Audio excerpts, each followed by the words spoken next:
It started like any other afternoon. My uncle, who uses a wheelchair, pulled into his usual parking spot in front of his own home. Nothing out of the ordinary. Just a quiet man trying to live his life with a bit of peace and dignity. But within minutes, everything spiraled. The HOA. Yes, the very people meant to keep the neighborhood safe and orderly. Showed up out of nowhere. And what they did next shocked everyone watching. They claimed his van was a violation of their rules. Not parked wrong, not blocking anything, just existing. Within moments, things got physical. My uncle, a disabled veteran, was dragged from his van. No warning, no compassion, just pure, heartless enforcement. But what the HOA didn't know, his daughter, my cousin, isn't just anyone. She's a civil rights investigator for the Department of Justice, and she doesn't play around when it comes to abuse of power, especially when it targets her family. This isn't just a story about rules gone too far. It's about standing up for the people who can't always fight back. It's about justice, dignity, and what happens when the people enforcing the rules think they're untouchable. And trust me, when the tables turned, the HOA had no idea what was coming next. My uncle has lived in that neighborhood for over 10 years. Everyone knows him. He's quiet, kind, always keeps to himself.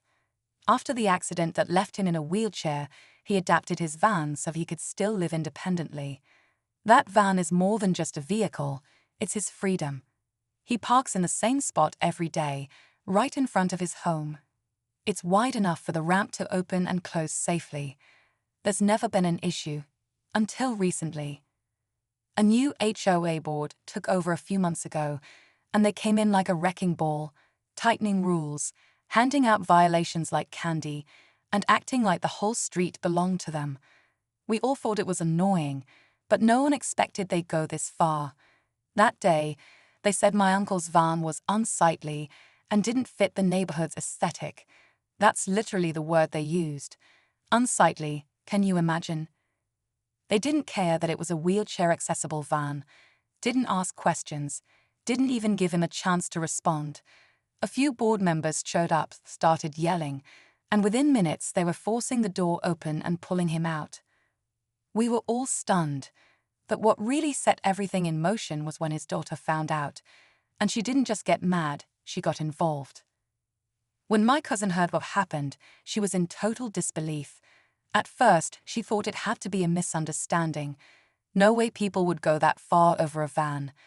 But when she saw the video our neighbor recorded, her face changed completely. No hesitation, no second-guessing. She's been with the DOJ for years, working on disability rights cases, and she knew instantly this wasn't just a mistake, it was a violation, a big one. Meanwhile, the HOA doubled down. Instead of apologizing, they sent a formal notice claiming my uncle's van violated community appearance standards and was subject to towing. No mention of what they did to him. No concern for his safety. They even threatened to fine him daily if the van wasn't removed. It was like they thought they were above everything. Other neighbors started talking.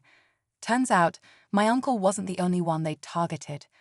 One family was warned about leaving a child's wheelchair ramp visible from the street.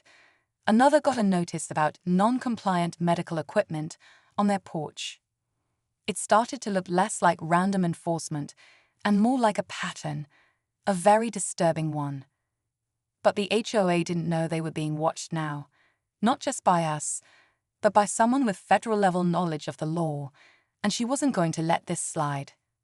Within a week, everything escalated. My cousin filed an official complaint with the DOJ, quietly.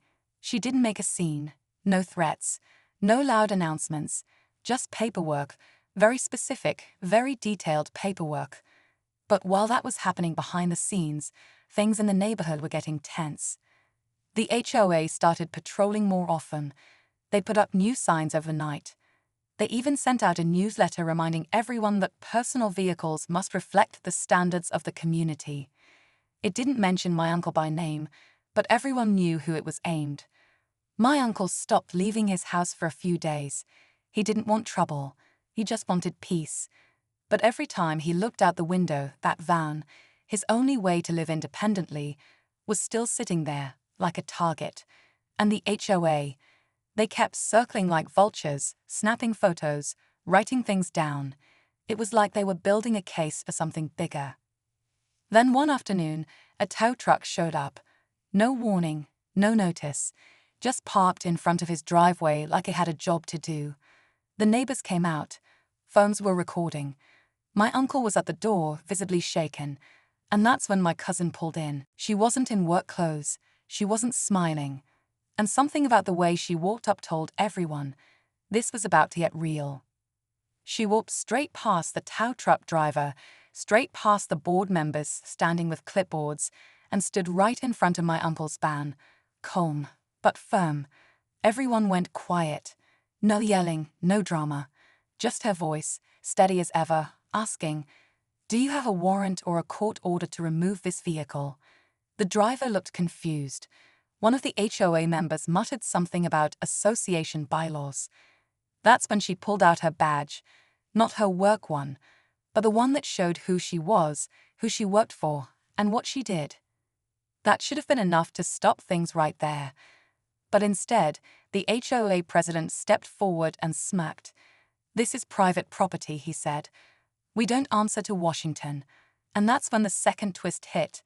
My cousin looked him dead in the eye and said, "Actually, you do." Turns out, while the HOA thought they were dealing with just another angry family member, she had already opened a formal investigation. And not just for disability discrimination. There were signs of possible fair housing violations, intimidation tactics, and abuse of authority. All now part of a growing federal case. But the real kicker. That tow truck wasn't even from a local company. The HOA had hired someone from 2 counties over, quietly, off the books, to avoid any paper trail. And that detail changed everything. The tow truck driver looked at my cousin, then at the van, then back at the HOA members. You could tell he wasn't comfortable anymore. She calmly handed him a printed copy of the complaint filed with the DOJ, complete with the case number. "If you touch this van," she said, "you're interfering with an active federal investigation." That was all it took.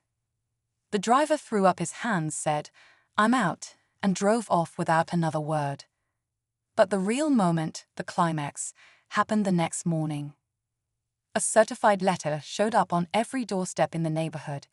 It was from the Department of Justice. The investigation had gone public. The letter detailed alleged violations of the Fair Housing Act and the Americans with Disabilities Act, citing multiple incidents involving the HOA targeting residents with disabilities. The neighborhood went silent. Some board members resigned that same day. Others lawyered up. And just when we thought it was over, the twist came. One of the neighbors, the quiet guy on the corner, stepped forward. He'd been collecting emails, photos, even recorded meetings for months. Turns out, the HOA had been targeting more than just people with disabilities. They were going after anyone they saw as lowering property value: single parents, seniors, renters. My cousin's case had cracked it wide open, and now it wasn't just a family fight, it was a federal reckoning. In the weeks that followed, everything changed.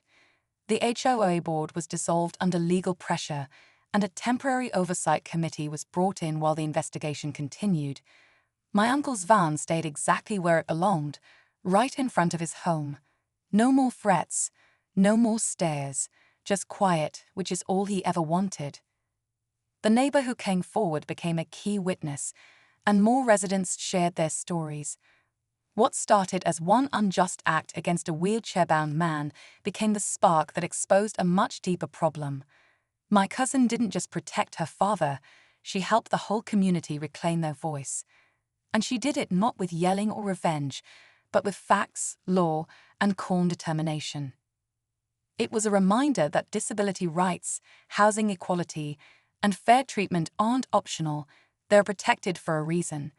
And when power gets misused, even in quiet suburban neighborhoods, people have the right and the tools to fight back. So yeah, the HOA thought they could bully one man. What they didn't count on was that his daughter knew the law better than they knew their own bylaws. And in the end, justice didn't knock. It kicked the door in.